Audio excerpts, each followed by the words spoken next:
Okay, we are pleased to have as our guest Carl Lutzel-Schwab, K9la, to talk about selected topics and propagation. Carl was first licensed as WN9AVT in October of 1961, and he upgraded to General in May of '62 and became WA9AVT. In the early 70s is when he picked up his K9la call sign. Carl holds a MSEE degree from Purdue and enjoys DXing, contesting, experimenting with antennas, and trying to understand the physics of propagation. Professionally, he is an RF design engineer with Raytheon, was formerly Magnavox, and has designed many commercial, military transmitter and power amplifiers with Motorola. His efforts nowadays are focused on RF system design. And of course, many of you know Carl's better half, Vicky, Alpha Echo 9 Yankee Lima, and they enjoy traveling and operating abroad. And Carl was just telling me they have another trip planned for overseas, so he's going to add to his DXCC list. So, Carl, we're pleased to have you with us for this presentation, and the timing is excellent since the bands have really been picking up. I said it's kind of like the weatherman coming on and doing the forecast after you've had a great week of temperatures and weather, and so this is excellent timing. Anyways, the floor is yours. Go ahead. Okay. Well, thank you, Ken, and hello to everyone. Good evening to those in North America. Good morning to perhaps there looks like there might be some in Europe, and good afternoon or whatever to whoever else is on here. As Ken said, I'm Carl, K9la, and for this session I decided to talk about 4 selected topics in propagation.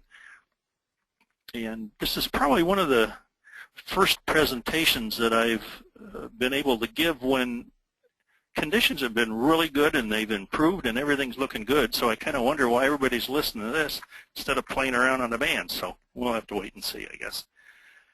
So selected topics in propagation. There's my email address. If you'd like to get a hold of me, no problem, you can do it. And let's see here. Ken, it didn't advance. Okay, go ahead and click your cursor in the window, and okay, yeah, that's right. I remember that now. It's been a while since I gave a presentation, over a year ago, in fact. So you have to get reoriented on working all this. So what we're going to cover is 4 topics, like I said. The first is an update on cycle 24, and so far it's been pretty good news here in the past week or two. If you played around in ARRL, CW, and phone contests, I'm sure you were quite happy with the performance of the higher bands. We'll talk about the M factor. It's one of the basic parameters of the ionosphere, and we'll look a little bit into the theory of it. Also, we'll look at something interesting that's happening on a long-term basis. We've always found that the smooth sunspot number and the smooth solar flux are very highly correlated, but during cycle 23, things have started to deviate a little bit. So we'll take a look at that a little bit. And the last topic will be talking about ionosphere modes. In other words, there's more than multi-hop out there, like the last bullet says. So let's get going here. First topic, an update on cycle 24. And here's the latest data. It's in terms of the 10.7 centimeter solar flux. The vertical orange bars are the monthly mean numbers. You can see the latest data is from February 2011. It just came out a couple days ago. The green is the smoothed 10.7 centimeter solar flux, and because the smoothing involves heavy averaging, it's about 6 months behind the monthly mean data. So the latest smooth data is for August of 2010. Pretty clear that there was a minimum in the smooth solar flux around the end of 2008, and more importantly, the smooth solar flux is rising, and it continues to rise, and that's what's really important. Here's the same data, but in terms of the sunspot number.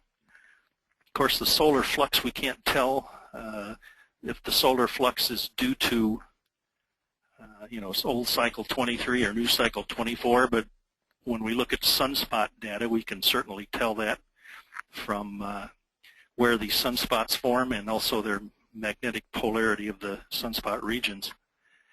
Again, the vertical bars are monthly mean data. Red is cycle 23, blue is cycle 24, and the green is the smooth number, and you can see it corresponds very nicely with the 10.7 centimeter solar flux in that the minimum was around the end of 2008. And as expected, the smooth sunspot number is also rising very nicely. Hopefully it will continue to rise. Just as we saw in the monthly mean solar flux, the monthly mean sunspot numbers varies quite a bit on a month-to-month basis.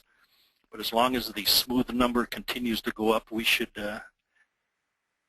take advantage of the improved propagation on the higher bands. Okay, a review of the predictions.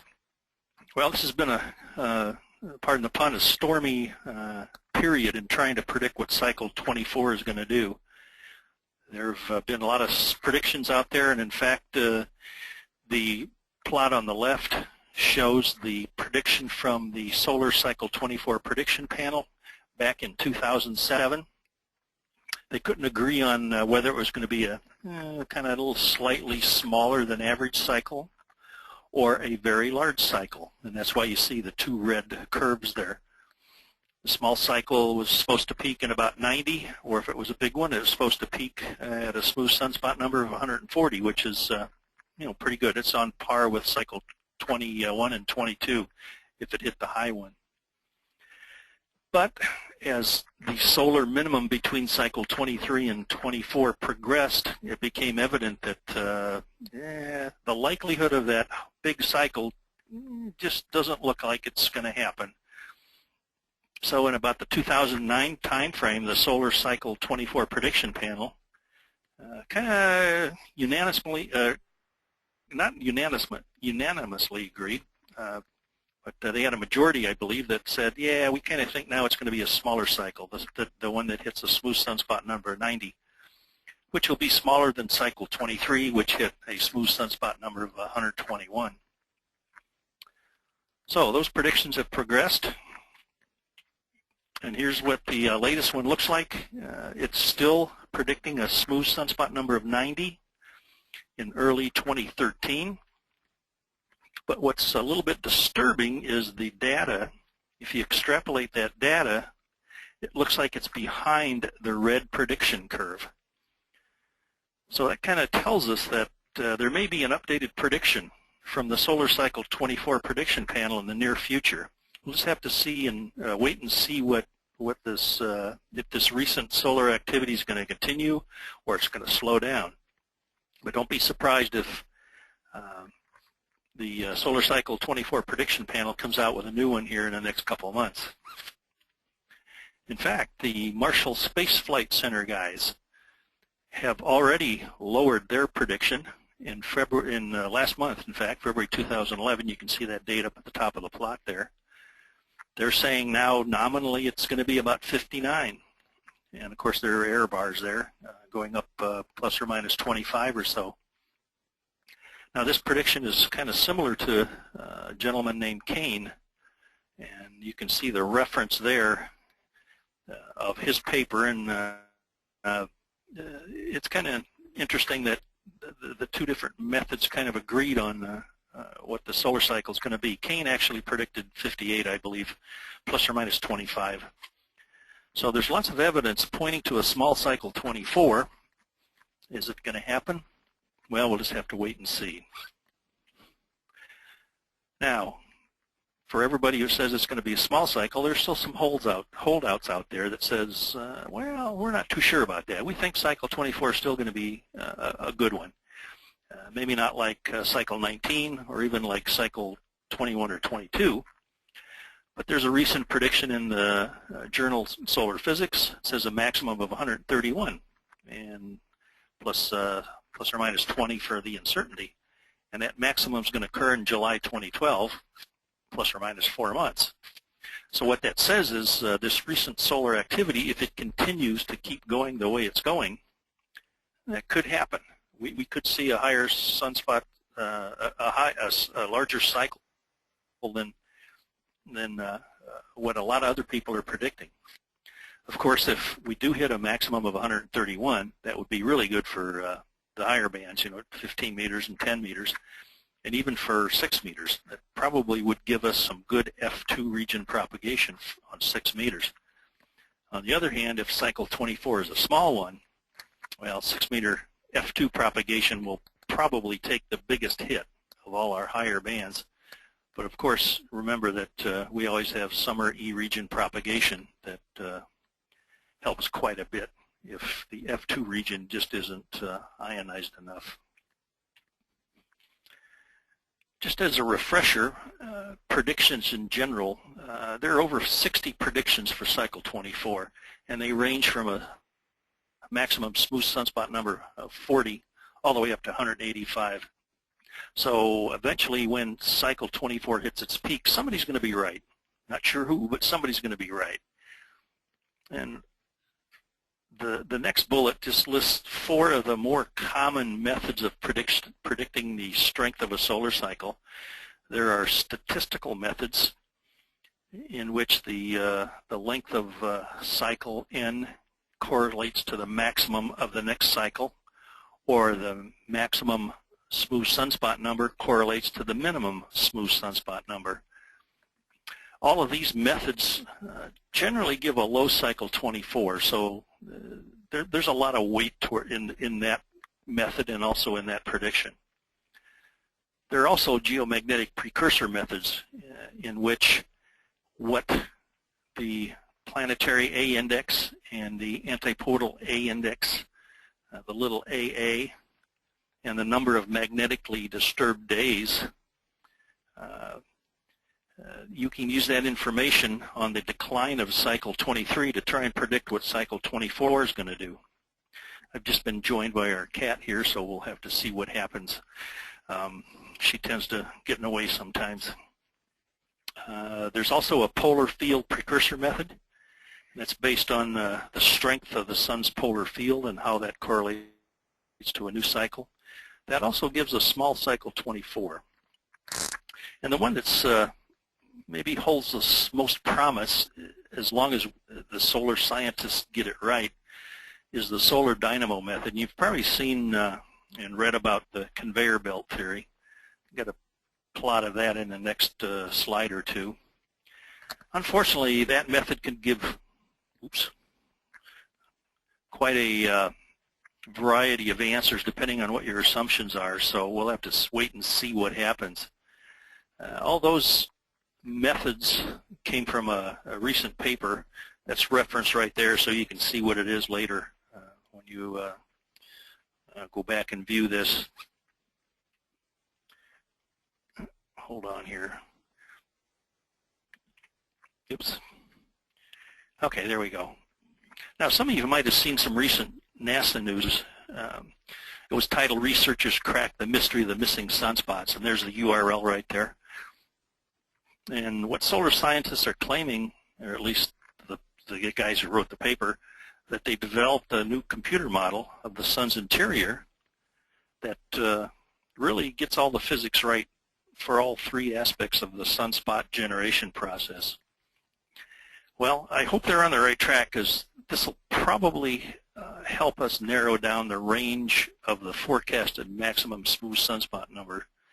For example, cycle 25, maybe we can do a lot better job instead of having numbers from 40 to 185. Maybe it will help us understand a little bit better that what's going on and provide us with a little bit of better forecast. And again, I have to remind everyone, that people like to predict sunspot cycles not because of our amateur radio efforts, but for a variety of other reasons. The safety of astronauts in space, orbital decay issues, etc. So we're going to see a lot of scientists devoted to trying to understand how the sun generates sunspots. Also, keep an eye on the NASA headline news, also www.solarcycle24.com, and also the Space Weather Prediction Center, and also spaceweather.com. All of those will, of course, on a regular basis do have news about the solar cycle and how scientists are interpreting what's going on. I mentioned the conveyor belts in an earlier slide, and that's what those black lines are in the plot there on the right. What it is since the sun is a fluid, the plasma does flow, and it flows kind of towards the surface and then moves up towards the pole and goes deep into the sun and then comes back up at the equator. And if they can understand how all that works, then I think we will see some better accuracy in our predictions of what a solar cycle does. Okay, speaking about ARRL DX-CW and phone contests, here's a plot of the 10-centimeter solar flux throughout February and also for the first 8 days in March, which includes data up till yesterday. As you can see, the solar flux is certainly headed in the right direction. February started with, you know, the old doldrums, around 80 or so. Then it had a nice little peak. There was some good active solar sunspot regions about mid-February, and it helped a bit for ARRL DX-CW, but more importantly, the past week or so, we've seen a tremendous increase in this 10.7 centimeter solar flux, and I think that really helped ARRL DX phone. And we can see that in the following plot. It's kind of busy. What it is again, the horizontal axis is the month of February and also the first 8 days of March. And this is the F2 region maximum usable frequency over the Millstone Hill ionosonde. Now, Millstone Hill's in Massachusetts, so it's kind of a good one to give you an inkling of the idea of how the path to Europe is going to be. I would have liked to use the Goose Bay ionosonde because it's pretty well situated on the way to Europe, but unfortunately there's no data. I'm not sure why, but there was no tabular data to plot. But what we're seeing is just the diurnal variation of the F2 region MUF, and you can see each little cycle. You know, the peak is the daytime, and it hits a minimum at the nighttime, and that's each day for that period. I've also drawn on a kind of purplish straight horizontal line indicating the 21 megahertz point and also 28 megahertz, so we can kind of tell where the MUF is in relation to our 2 or higher bands. As you can see, for ARRL CW, the MUF did go up. The thick red line is a daily average. It kind of helps you picture what's going on better than all those ups and downs each day. Oops. The kitty cat just got in the way here. Hold on. There we go. As you can see, the first part of February, the MUF wasn't even near 28 megahertz, but as we progressed towards ARRL CW, we did have some periods that the MUF was above 28 megahertz, and indeed, I worked quite a bit of South American, Caribbean, Central Americas on 10 meters, and a couple of Western Europes, but that's about it. And after CW contest, the MUF kind of dropped a little bit, and then the solar activity started peaking up, and you can see what's happened in the past week or so. The MUF has consistently been above 28 megahertz, and if you've been on 10 meters, you'll understand that quite a bit. There's been lots of VKZLs. I think not only was the West Coast work in Japan, but there was a lot of further stations towards the Midwest work in Japan on 10 meters, which is a good sign. Don't know how long that's going to continue or what's going to happen. We'll just have to wait and see what the sun does. Okay, next topic is the M factor. And what is the M factor? Well, that's the M stands for MUF. It's the MUF factor, and it relates the maximum usable frequency to the critical frequency. In equation form, the MUF equals the M factor times the critical frequency. Pretty simple. Now, the M factor and the critical frequency are measured by ionosondes, along with a bunch of other parameters. So that's a parameter that's readily available to us.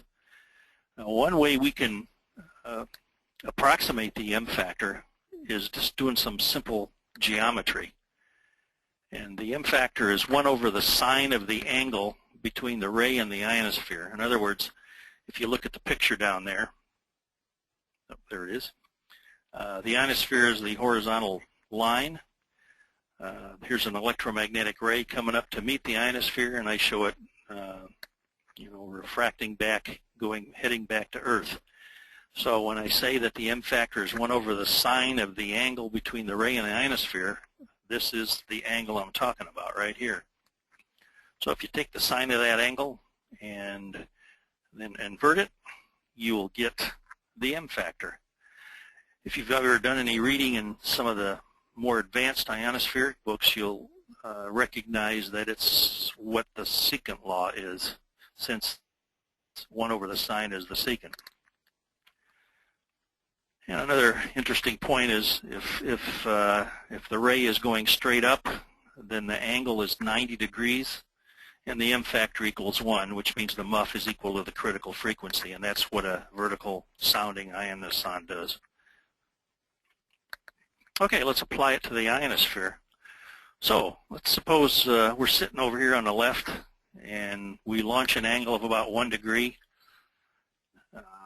We have an ionosphere above, and since we're considering the ionosphere and the Earth as 2 parallel lines, that says the 1 degree launch angle is going to result in the ray encountering the ionosphere at the same 1 degrees.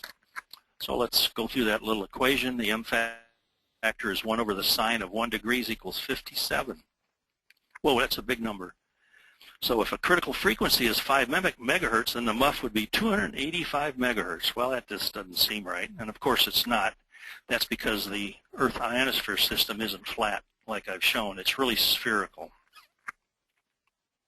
And here's what the real Earth ionosphere system looks like. And I've shown a hypothetical ray trace, again, launched from Earth at the 1 degree. 1 degree means it's 1 degree above the horizontal, very low angle. But note what happens. It doesn't encounter the ionosphere at that same 1 degree. It encounters it at 17.5 degrees. That's just a result of the spherical geometry, and it's a fact of life. Now, if we calculate the M factor now for that 17.5 degrees, works out to be 3.3, which says really the muff for this F2 region scenario is about 3 times the critical frequency. Now, this assumed that the ionosphere is about 300 kilometers above the Earth. If you go back to the flat Earth ionosphere system, height doesn't matter. But in this system, the real ionosphere, Earth ionosphere system being spherical, that really does matter a lot. In fact, here's a little table showing the M factors versus height and launch angle alpha. Now, this does assume specular or mirror-like reflection over an infinitely short distance. In the real world, it's refraction over a spherical distance, so these numbers are approximations, but they're pretty close. One thing, if you peruse the table, you'll note that the higher the layer, like here's the layer height, 100 kilometers, 200, 300, 400, the longer the hop distance for a given angle. So, for example, if you launch right on the horizon, an ionospheric layer at 100 kilometers, in other words, the E region, could go about 2,243 kilometers. And even though the launch angle is 0 degrees, the angle at which the ray encounters the ionosphere is 10.1 degrees, which says the M factor is about 5.7. Okay, so if we go to a 200 kilometer high layer at the same 0 degree launch angle, the hop distance gets longer. 300 kilometers gets longer. So here's the typical F region at 400 kilometers. At 0 degrees is 4,400 kilometers. You can see where the normal 4,000 kilometer that's considered the longest F2 hop. That's where it comes from. Generally, an ionospheric layer up around 400 kilometers launched at a very low angle. So the higher the layer, the longer the hop distance for a given angle. But unfortunately, the higher the layer, the lower the M factor. In other words, the muff goes down.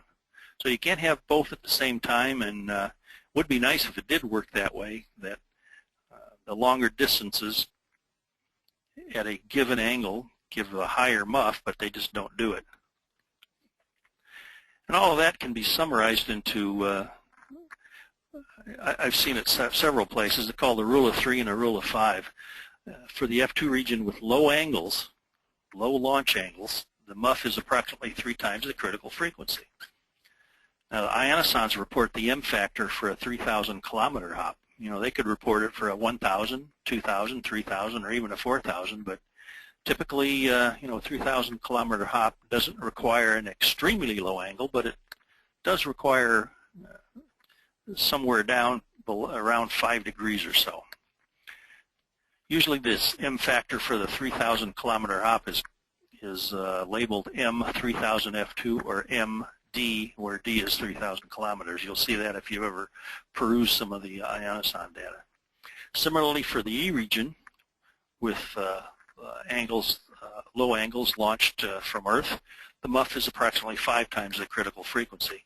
And that's close enough for sporadic E2. So what this whole exercise allows you to do is estimate the muff, only knowing the critical frequency. Sunspots and solar flux during cycle 23. This is the third topic.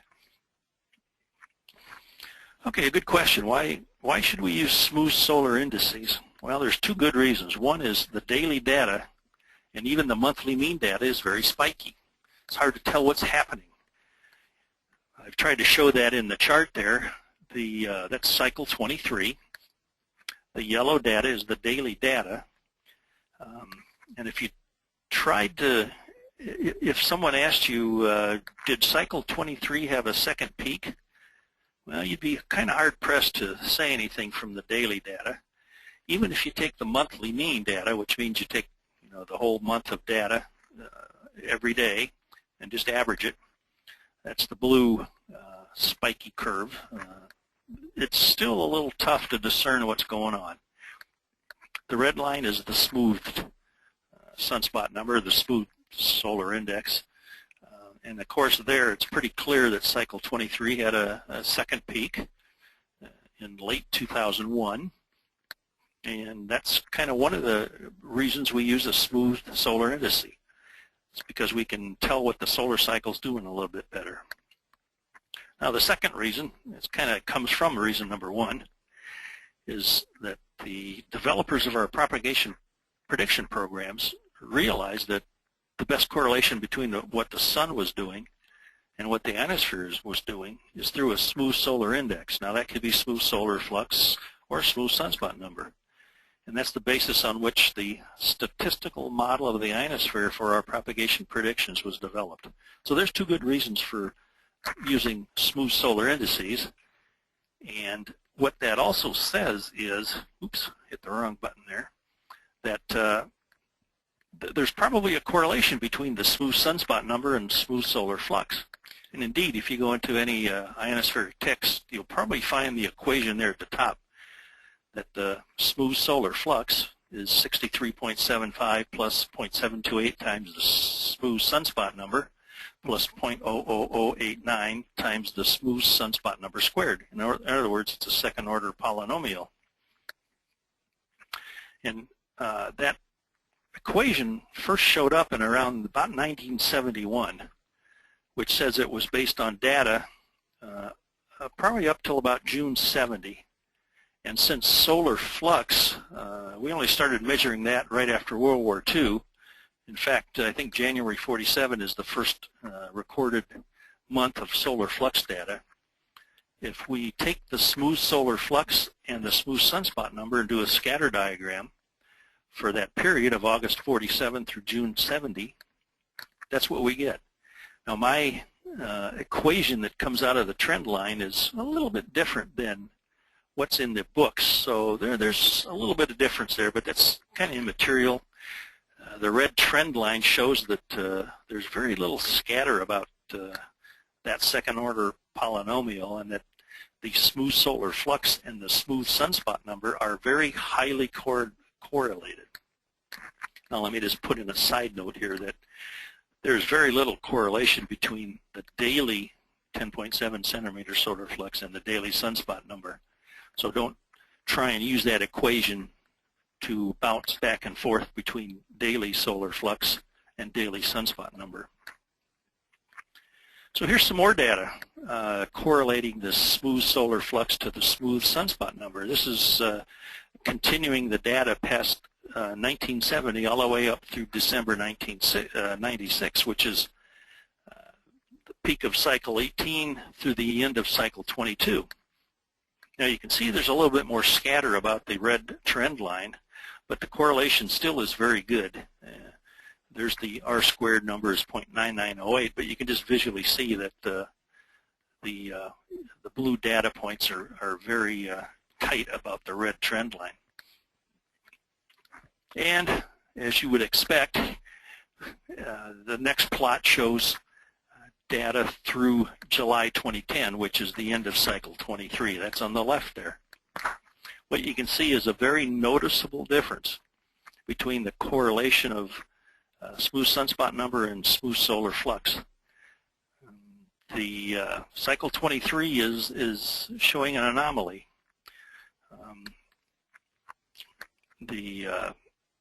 It's just very clear that something's going on different. You can see on the right, if you look at cycle 23 in terms of smooth sunspot number, that's the blue plot on the bottom, and the orange plot, which is the smooth 10.7 centimeter solar flux, you'll see that the second peak of cycle 23 is lower in terms of smooth sunspot number, but it's higher in terms of the smooth solar flux. Now you have to remember that hopefully you might have experienced this, but we had very good 6-meter F2 propagation during the second peak of cycle 23, and that kind of suggests that the solar flux would have been a better indicator, or the smooth solar flux would have been a better indicator of how propagation was, and the smooth sunspot number wouldn't have done as good. So why is there an anomaly? Okay, one of the cycle 24 prediction panel members, remember I mentioned them earlier, they're the ones that have the solar cycle predictions at Space Weather Prediction Center website. One of those members is Dr. Leif Svalgaard, and he has several opinions on why that could be happening. The first one is kind of logical. It says that sunspot counting procedure or the observers have changed. Now that's happened before in the past, and of course it makes a lot of sense because sunspots are very subjective, right? You got to see them for the first thing. The first thing you have to do is see them, and then you have to use a formula developed by Wolf way back when to come up with the smooth sunspot number, and it's dependent on how many spots there are and how many groups of spots there are.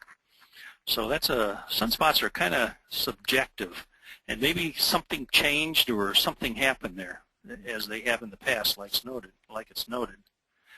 Oh, maybe Dr. Svalgaard said maybe there's something changed in the sun's corona or the chromosphere, accounting for additional 10.7 centimeter emissions. That's where the 10.7 centimeter flux comes from, the sun's corona and the chromosphere. So maybe the sun is changing or doing something different. He has a third opinion that's really interesting, and you have to go and reference another paper by two guys named Penn and Livingston.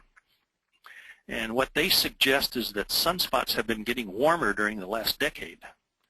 What that leads to is a decreased contrast with the surrounding photosphere and hence lessened visibility, possibly resulting in an undercount of sunspots. Now, wouldn't that be interesting if we're not counting the sunspot? We just don't see all the sunspots. There's really no definite answer yet, and it may take a while before there is one. If you'd like to read more details about this anomaly, I reference you to Dr. Svalgaard's website there. Now he's got a whole bunch of papers, I mean, there's a lot of them. The paper that specifically talks about this anomaly is item number 1020 in the list. So all you have to do is go to that website and scroll down to 1020 and you'll see it. Also, you may want to check out my propagation column in the forthcoming May 2011 and June 2011 issues of World Radio Online.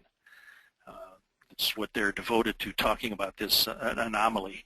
And I'll just remind everyone that WRO is free, so there's no cost. You can go online, download it, so hopefully you'll take advantage of that. Okay, ionosphere modes.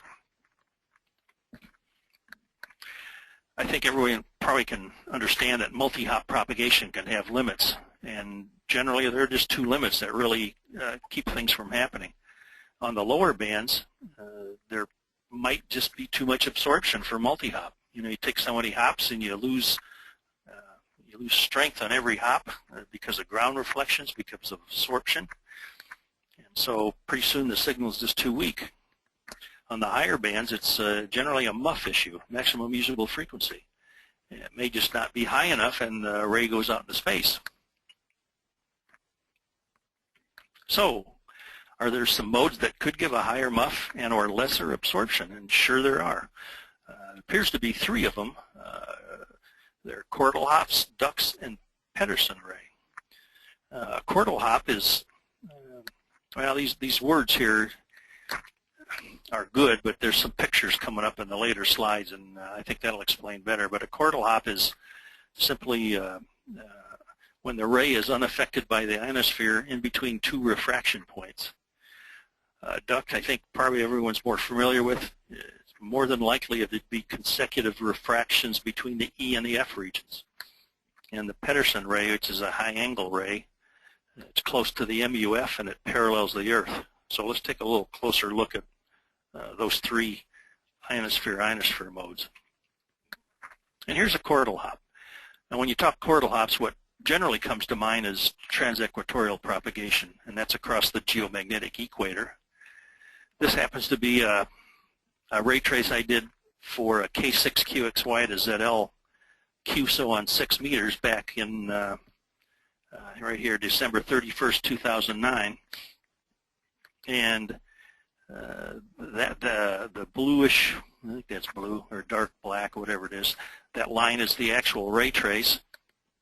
Over here is, this is a point about 2,000 kilometers from K6QXY, and over here is a point about 2,000 kilometers from ZL. So this actually was an E-hop transequatorial propagation, then another E-hop. That's more than likely what it was. And the equatorial ionosphere is very robust, and it also has a unique feature in that it has areas of very high electron density on either side of the geomagnetic equator, and that can cause a chordal hop. Again, it's the telltale signs are these high areas of electron density. It produces a very long hop, probably about twice the normal hop. And notice it only transits the absorbing region, which is, you know, at around 100 kilometers, only twice. Okay, and it has no ground reflections in between either. So this is a very a good mode that helps not only the muff, but it helps absorption too. And in the literature, I've always seen it said that the MUF is approximately 1.5 times the normal F2 hop. I think there's a paper that some guy went through all that and figured that out, and one of these days I'm going to have to dig that out and take a look at it, and at least there'll be some good scientific basis behind this 1.5 times factor. So there's a chordal hop, helps MUF and absorption. A duct.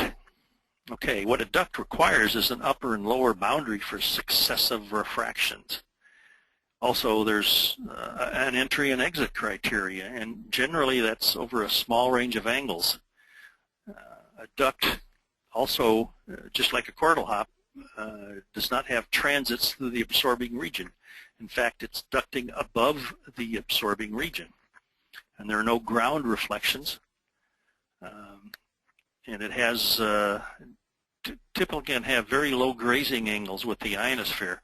And when we talked about the M factor, you notice that the lower the angle, the higher the MUF, and that's where that comes from. Now here's an example on 160. We believe that ducks are would allow our extremely long distance QSOs on 160. And here's an electron density profile. You're looking at the side of the ionosphere. You're looking at the side, and this is just the electron density versus altitude. And as you can see, this is a nighttime plot, and there's a nice valley right above the E region peak, and that's where we think the 160 meter successively refracts from the top of the E region and kind of the bottom of the F region. And here's a ray trace showing exactly what happens under the conditions of that electron density profile. This happens to be from the ST0RY operation back in 2003. It shows that ST0RY could easily launch a signal, and it goes into the duct, and there's no ground reflections, there's no absorption, or very, very little. One of the issues, though, how does it come out of the duct? And all the ray tracing doesn't do a good job in showing that. So there's probably some irregularity that kicks it out, and voila, K9la can hear ST0RY very strong. So it looks like ducks, not ducks, but ducks help MUF and absorption too, just like a chordal hop. The Pedersen ray. On the left is a little schematic of what the Pedersen ray is. It's actually just a bunch of ray traces. Rays 1 and 2 are low angle pass, and of course they are refracted back to Earth. 3 is a medium angle, and it also comes back to Earth. 6 is a ray that goes through the ionosphere, but interestingly, between the 3 and 6 ray, you can see there's ray 4 and 5, and what it does is there's the electron density profile is just right so that the wave is refracted enough to kind of parallel the Earth for a long distance, and then it comes back down. There's not a lot of literature on the Pedersen ray. One important comment from Ken Davies in his ionospheric radio book from 1990 is it appears to be the Pedersen ray helps going across the North Atlantic, and it tends to occur near around noon at the midpoint of the path. Now, one would surmise that the ionosphere needs to be very stable for a ray to exactly parallel the Earth for a long distance, and it could be that's why maybe it's not as prevalent or it's hard to understand. There's probably no help with the MUF, and it looks like the biggest advantage is probably lower absorption because it avoids ground reflections, and it avoids transits to the absorbing region. You can see Pedersen rays in a ray trace, but of course the model of the ionosphere in a ray trace is very pristine and no irregularities or anything. So it probably takes some unusual conditions for those to happen, but they do happen. I don't think we know how prevalent they truly may be. Now here's a detailed analysis of a 20-meter ionosphere mode. And what it shows is a QSO between k9la to ZS5BBO back in 2003 at 1230 UTC on 20-meter sideband. And the path was long path. The map on the right shows the path.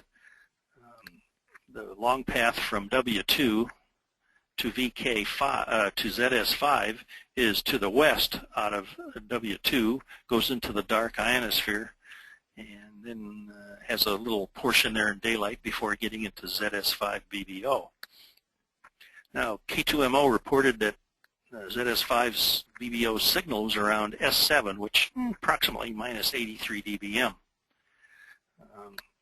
If you look at our propagation predictions, the long path predicts, maybe about minus 125 dBm. So our propagation predictions are about 40 dB shy of what k9la measured. So that leads us to believe that our propagation predictions, which assume multi-hop, maybe isn't right. Maybe it was an ionosphere mode. And we can dig into that a little bit by kind of looking at what the ionosphere looks like along the long path. We're looking at the side of the ionosphere again, and on the left is W2, and as you move to the right, you're heading west out of W2, and eventually you go over VK5, and then you come into ZS over here on the right. Of course, that long path is greater than 20,000 kilometers. In fact, it's about a little bit over 27,000 kilometers. But you can see what the ionosphere looks like. This comes from PropLab Pro, and at the Dawn terminator, just west of K2MO, you can see the ionosphere rises, which means there's a tilt there. Again, on the other end of the path, at the dusk terminator, which is just east of ZS, there's another tilt. So it's very likely that a ray launched from W2 is going to take a normal hop because it's in daylight, but then when it encounters the tilt, it results in an angle that's just right for ducting. And it goes, ducts all the way from the dawn terminator to the dusk terminator, and then takes another normal hop to get to ZS.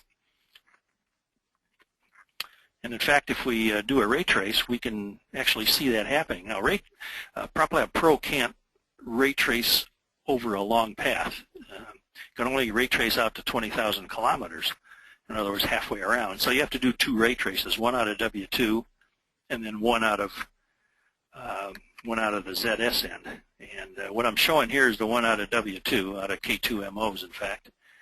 And you can see it takes a normal hop in daylight. Then it goes into a duct in the dark ionosphere. And if I had the other end, you'll see that coming out of ZS, we take a normal hop, and then it goes into a duct. So we can, I think, with reasonable confidence, assume that there is a duct in the dark ionosphere. And if we go and estimate that signal strength, we'll come out to around minus 89 dBm. So when we get rid of all the transits to the absorbing region and get rid of ground reflection losses, it puts us pretty close to what K2MO observes. So again, we have pretty good confidence that we think we know what happened here. It was a duct in the dark ionosphere. Now here's just a big picture of ionosphere modes. You probably might have seen this in many of the propagation books. I kind of set it up for this specific QSO K2MO to ZS5 BBO.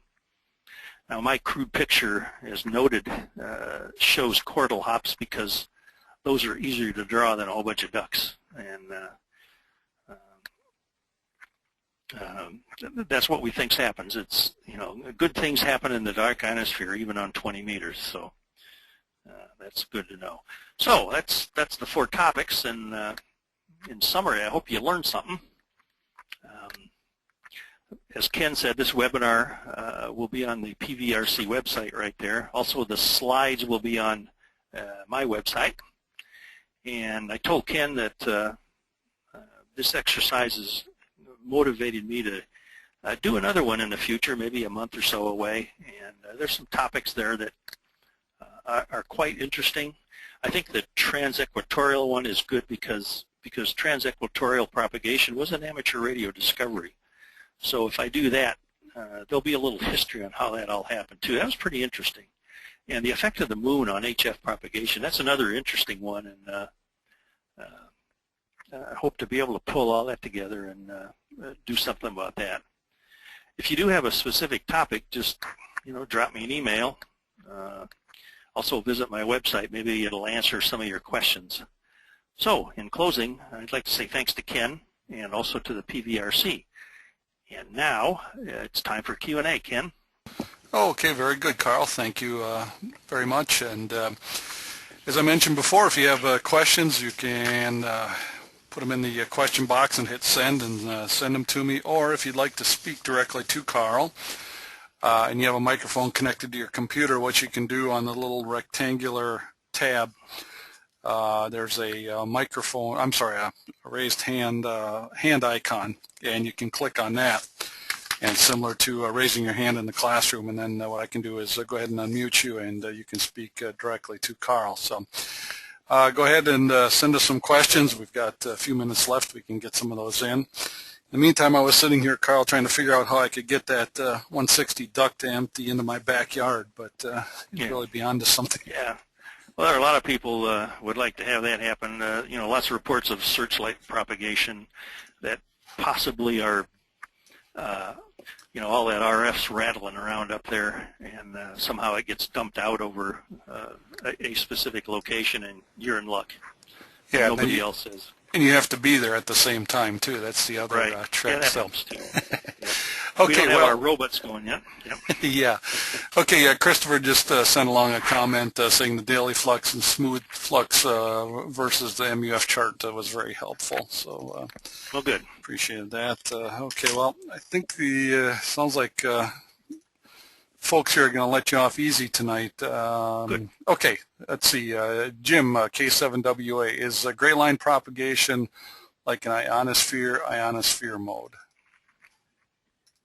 Oh boy, that's a good question. I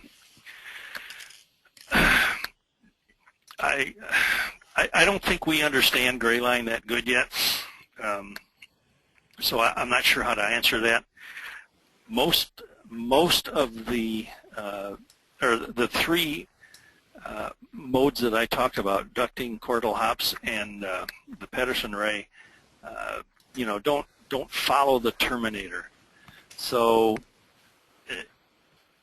I struggle with what makes gray line work, because there's just some things that are said about it that go against our understanding of some ionospheric processes. So I don't think, well, I'll just say it could be that gray line is an ionosphere mode, but it's not clear how that works. Okay, last call here for questions. Anyone? And let me just check the list and see if we've got anyone that wants to hop on here and talk to us.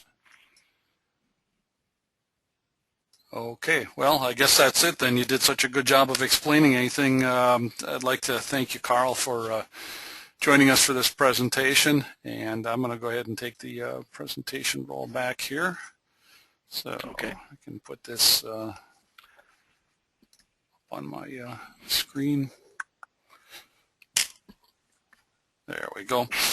Well, I didn't want that to happen. There we are. Okay, thanks again, Carl. Appreciate you joining us, and look forward to your next webinar.